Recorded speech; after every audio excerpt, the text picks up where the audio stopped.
Hello, everyone. As part of our interview series, today we are chatting with Ted Toso, CEO of Trinlogix, and Michael Young, Managing Partner at Integrated Advisors Network. First, thank you all so much for being here today. Glad to be here. Thanks for having us. Thank you, Keith. Excellent. So our first question, we'll start with Ted for this one, and then we'll move to you, Michael. Tell us more about your background and your field of work. Okay, thank you. The background is diverse. 29 years as a financial advisor, 5 years as a chief investment officer for family offices. In the process, worked with a lot of individuals in the financial space, recognized we need a better way to communicate really important information and develop technology to do that. And that's how I came to meet Michael, is to solve those problems of how we drive information and make it knowledge to the end client. Thank you, Ted. How about you, Michael? Yeah, so I have 31 years in the financial services industry, initially on the equity trading side of the business, and then have spent, probably the better half of the last 20 years in growing and operating independent broker-dealer first, and then now over the last 9 years as managing partner of Integrated Advisors Network, so we're a registered investment advisor. We service approximately 40 independent practices today with an eye to grow, probably touching approximately about 5,000 clients through our 80 plus advisors. And so that's servicing close to 18,000 accounts on a daily basis. So yeah, we look at a lot of things, Keith. Wow. Decades of experience between you two. That's amazing. So the first big question I have is all about eye tracking. How did you first hear about eye tracking, and what really sparked your interest in it? Michael, may I take that one? Oh yeah, definitely. You start, Ted. Keith, the eye tracking, as you know, has been around for a long time, 20 plus years. Your firm's leading the technology envelope on that. We developed a solution based off of watching a problem in the communication and financial services, or what we called it was the glossy icing, where a client gets a report and they gloss out and they just stop looking at it altogether. And they say, I just trust you, which is great. We were looking for transparency and communication of that information. And in doing so, we developed a technology that's visually engaging. In doing that, we watched how people reacted to it. We watched their body movement, how they went from arms crossed to unfolding, to quantify that value, what that benefit was. What is it really doing? How do you get beyond what was perceived initially in our development as the cool factor? We had been watching eye tracking technology advance.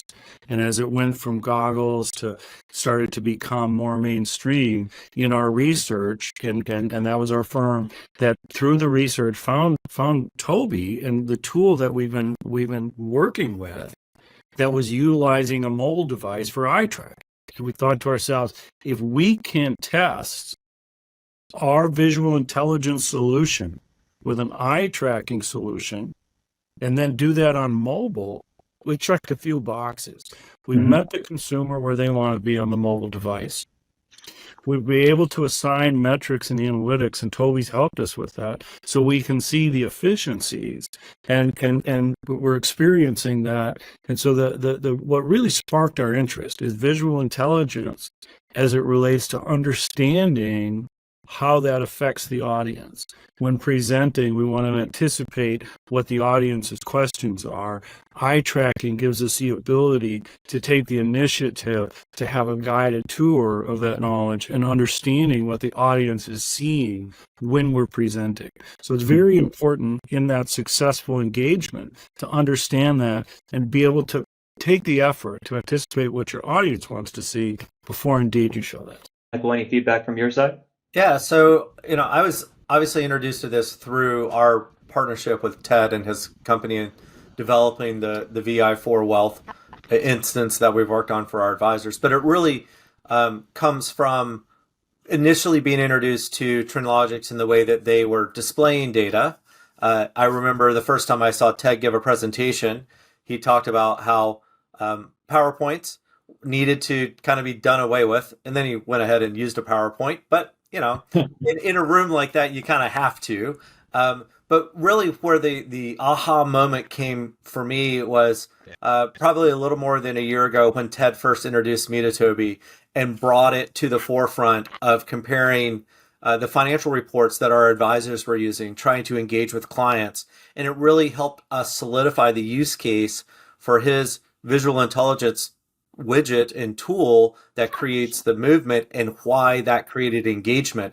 Actually, with going through the Tobii exercise, really understood where my brain was moving and where my eyes were connected to it, and how fast I could get to the final answer. And so it was really, the Tobii's tool in Ted's application really brought it forward for me to understand what we were building was something that I thought was needed and that our clients would appreciate. Yeah, those are great answers. And that aha moment you describe, it really is powerful when it happens, whether it's with you or you're watching someone else experience it, because the eyes don't lie. And watching that type of data, it really is meaningful with this type of understanding of your end client's experience.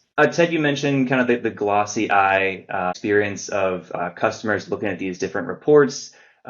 Thinking about that, in the past, what tools did you use to understand and assess the effectiveness of your financial messaging?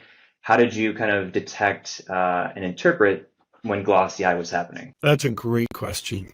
I don't know that I have an answer to it. I really don't. Just 29 years and being, quote unquote, in that role, it was obvious when someone bosses out and they're not paying attention. Like, they're no longer engaged in the reporting. That becomes obvious with body language. The thing I think that moved me the most was, and what's effective in financial messaging, is meeting with a retired chief financial officer who was one of my clients. And walking him to the door, I said, his body language was just disrupted. I said, Warren, what's wrong? I said, we're making money in every field. You and Dee are going to New Zealand for 3 weeks. Well, what's the challenge? And he said, Ted, I was a CFO for I said, what, 20 years? He said, 18. He said, I can read a P&L and a balance sheet as well as anybody. But when I look at these financial reports, he said, I don't feel smart. I don't like not feeling smart. I worked too hard in my life for that. He said, I know you're doing a good job. I just wish I understood it better. And it was that moment that was an impetus to, I don't know that anybody's assessing the effectiveness of these reports, and B, we really need to. We need to understand what the client sees, how they see it, and put ourselves in that audience. After all, they are our clients, and they're the ones with the wealth. Yep. Well said, Ted. Michael, any thoughts on that? Yeah, so I think, just like Ted said, you can see it in a client meeting. You can kind of see where they lose engagement. You can think about, even yourself when you get something in the mail and you're opening that statement and you're reviewing a quarterly statement, an annual statement, be it, and how long are you actually studying that, and what are you being drawn to on that piece of paper? And so one of the things that we've had to work forward over the last number of years in the way that our advisors engage with their clients is, what are the tools that we can use to create that client engagement, create that conversation, make it a little bit easier to get the answers to the questions quicker. And so you can then work on the relationship with the client. So you can now drive, here are the things that I want you to see. Here are the things that you've asked me about in the past. Here are the metrics that we need to look at to see if we're achieving your goals. And let's do that in the most interactive way we can. So we've tried to, create the right color palette. We've tried to create the right placement of a pie chart. We've tried to create, use tools in client portals that are a little more point and click interactive, make something move on a screen. And we've moved from printing reports to now doing things online, to clients leveraging client portals, to now that we're trying to create, again, with Ted and his company, with this visual intelligence, as we like to call it, that client through that movement. Again, using Tobii and seeing where the client's eyes are going is going to help us develop better reports and better client engagement, and therefore have a better conversation and get to the more fun things in a conversation. Again, building that client relationship, being able to get to the answer before the question's asked. Yeah.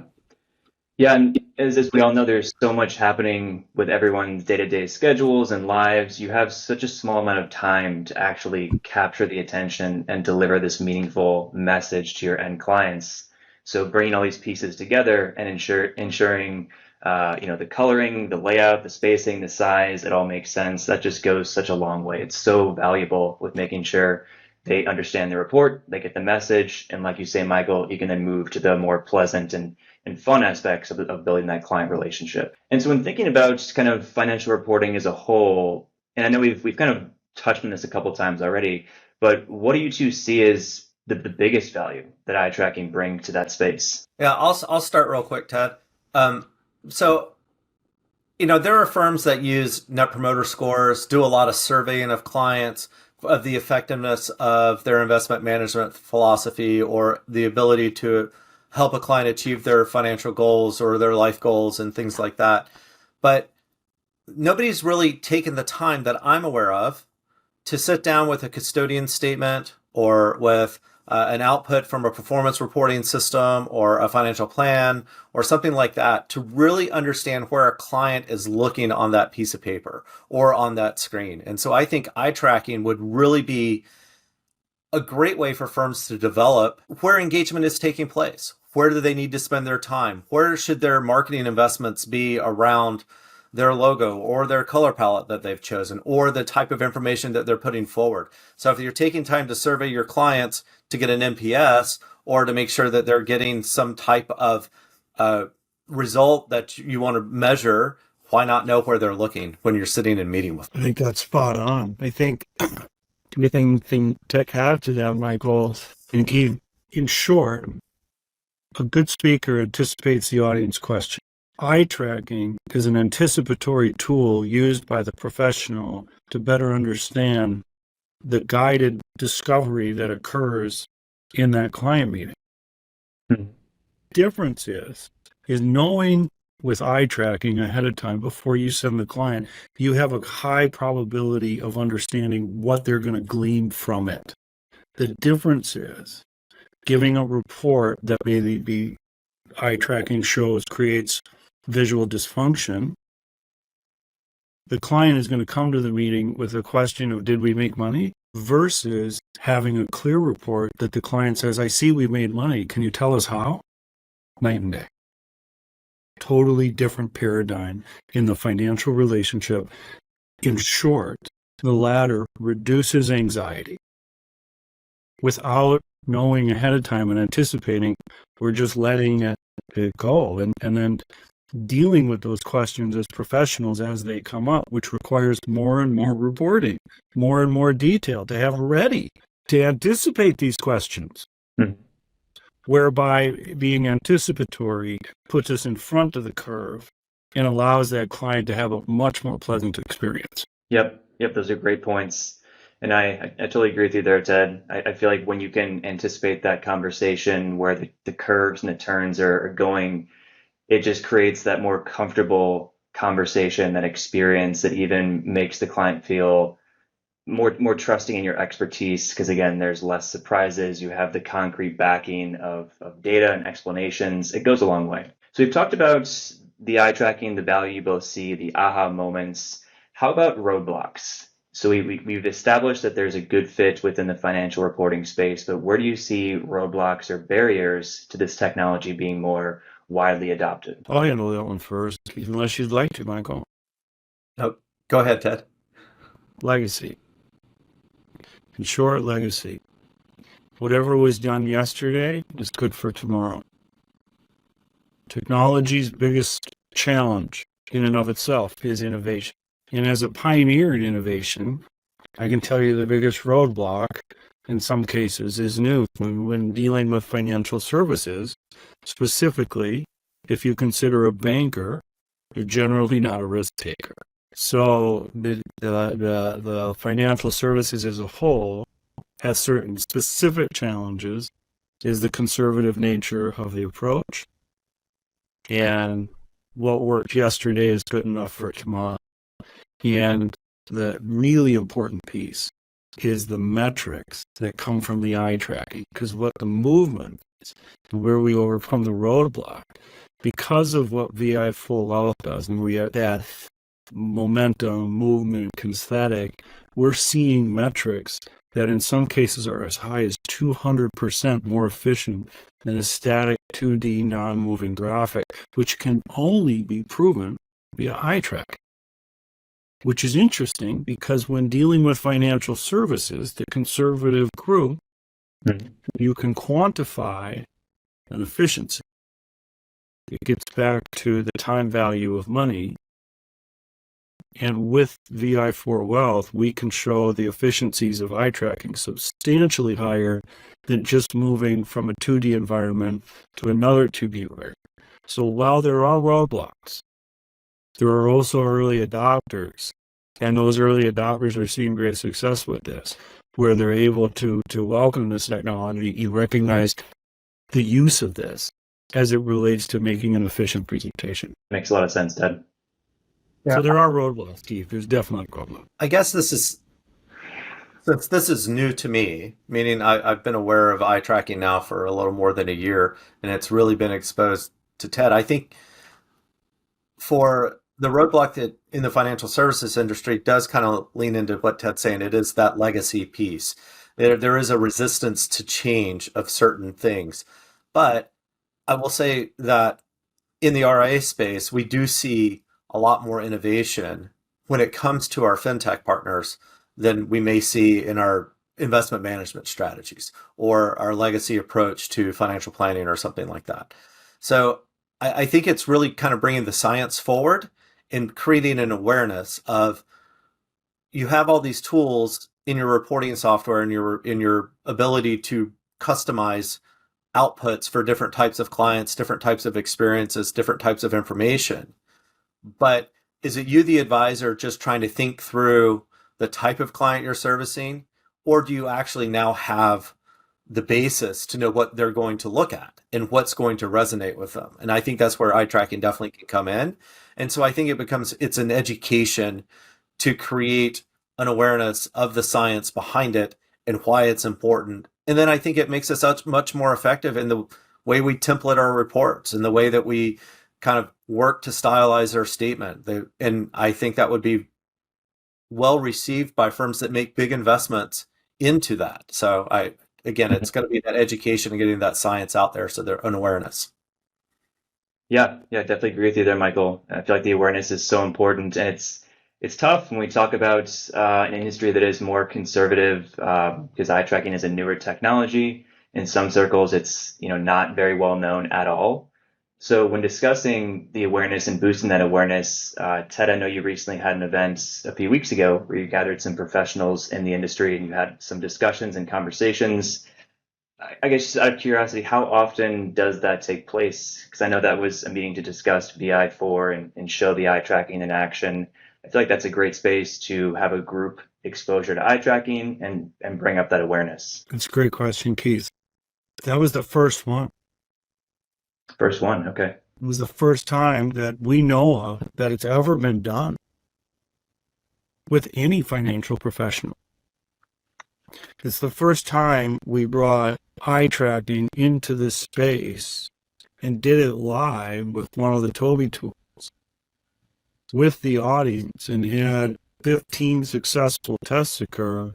And in those cases, there was a wow factor with every single individual that participated. Because the advisor spends hours, in some cases 2+ hours, preparing the report for the client. Imagine if the client never looked at it. And imagine if you could spend 30 seconds utilizing some eye tracking to better understand how that 2 hours could be more efficient. The advisor wants the client educated. Eye tracking is giving us a way to better organize the current tools to provide that. So what we saw in action was not only transformative, it was disruptive. Where we're going forward, eye tracking has been instrumental in our internal product development, where we have defined visual conflict and fixed it with eye tracking. In business development, we will use it in the C-suite to demonstrate to those individuals that are decision makers the effectiveness of not only what visual intelligence does, but how eye tracking is micro, so it can maximize the current spend on their UX, which in some cases is substantial. So I would think that as you guys potentially build a financial services outreach from Tobii, that you find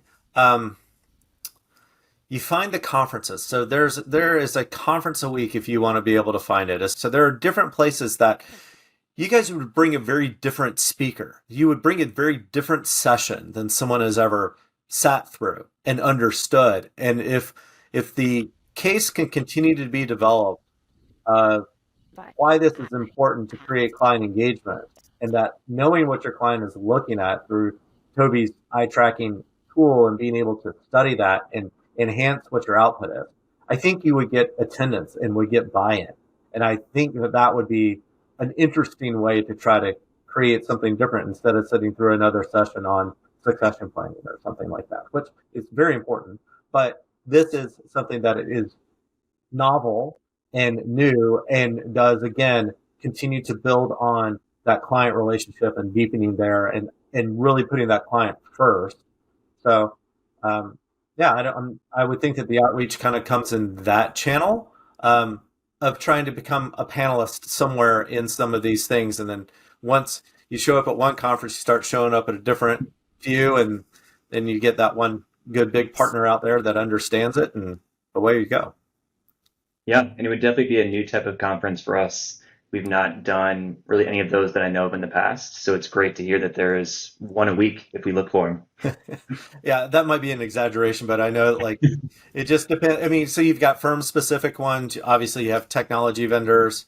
I mean, I could see you guys showing up at the Nitrogen conference in October, which is a client engagement tool around risk. And they were one of the first firms that I saw starting to integrate artificial intelligence inside of some of their client tools to be able to build out messaging. So write an email this way, write a social post this way, and just kind of help an advisor with their voice. Imagine they were taking that risk measurement experience of where they've worked really hard on turning their risk number into a speed limit sign, basically, and creating understanding that's what a client is really staring at and the questions that come around that type of output. I think that would be a really neat place for you guys to show up and say, let's do this test. And, an audience of hundreds of people going and hundreds of advisors going, wow, I had no idea that's what I was looking at. I mean, that's really what, I experienced with TED. If when we sat and looked at it, it's like, wow, I didn't know that's what I was looking at. And so, yeah, I think that would be an interesting place to do it. Yeah, completely agree that that aha moment. And speaking of that, for you two personally, what was the biggest surprise now that you've seen eye tracking in action?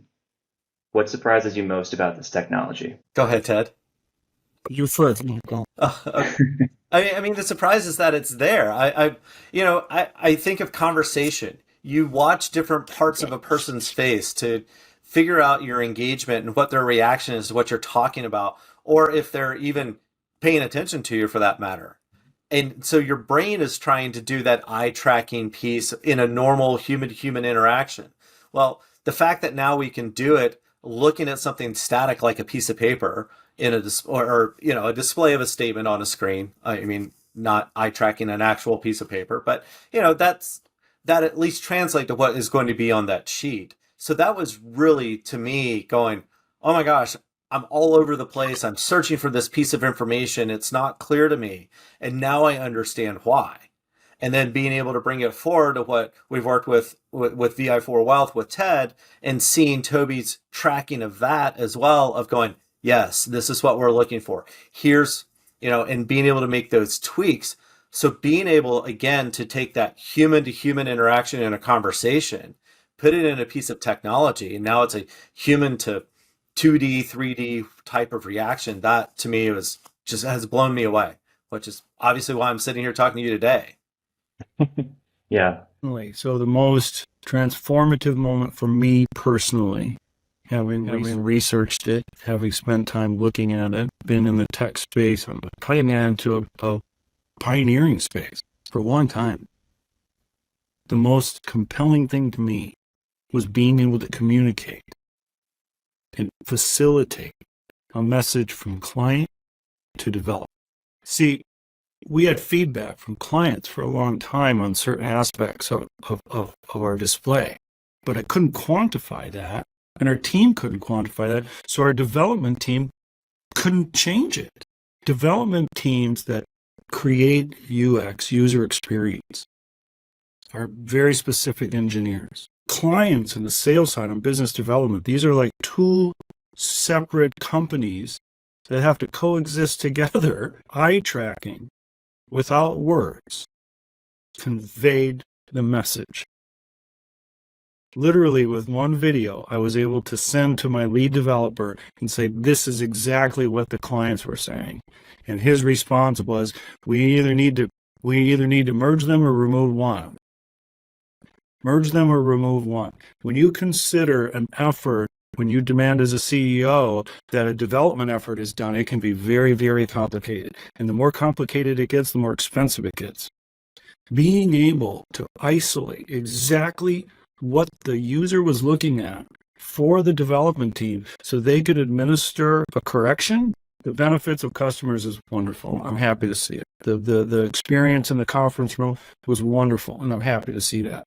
Being able to bridge the gap between customer feedback and development,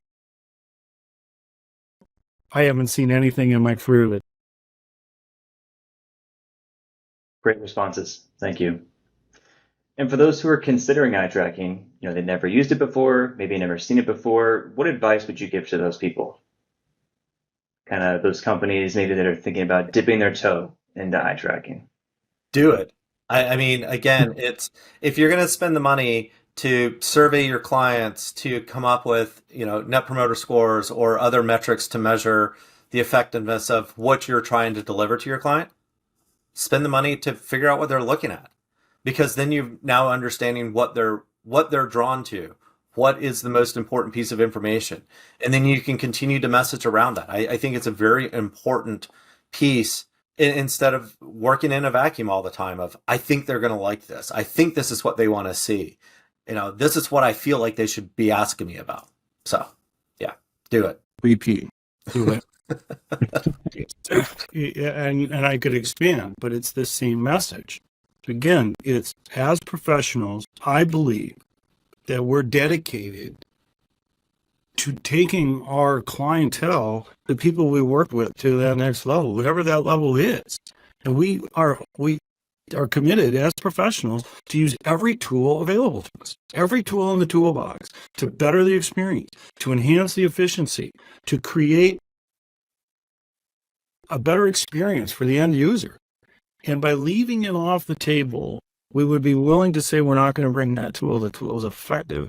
It's an absolute must to understand how to better connect with the client. So those individuals that want to be seen as a listener, it's a must. It is an absolute must. I just adding on to what Ted mentioned there, efficiency. I didn't even think of that. So, I mean, again, once you understand what your client is looking for and going to be looking at, and it's going to create that end result, it's going to make your production of things more efficient. It's going to be a better use of your time for your advisor. It's going to be a better use of your time for that meeting.